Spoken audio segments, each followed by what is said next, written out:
Pwede rin naman mga ka-fixit na brake pedal, disengage natin yung ating handbrake, clutch all the way down, first gear. At habang nag-apply ako ng brake pedal, i-release ko sa clutch bite point yung ating clutch. Ayan, at nararamdaman ko nagbabibrate na. Ayan, dahil nasa clutch bite point na po tayo at gusto nang umarangkada ng ating sasakyan. Tandaan nga pala mga ka-fixit na magkakaiba-iba ang clutch bite point ng bawat sasakyan, lalo na kung luma yung gamit mo sa sasakyan, kasi minsan na-adjust na yan.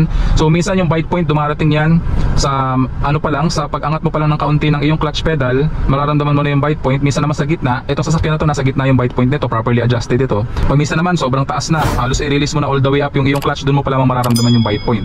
So depende po sa sasakyan actually, pero kung properly adjusted yan, usually nasa gitna, no? Nasa gitna ng clutch all the way down at nasa gitna ng clutch all the way up yung bite point ng iyong sasakyan. Okay mga ka-fixit?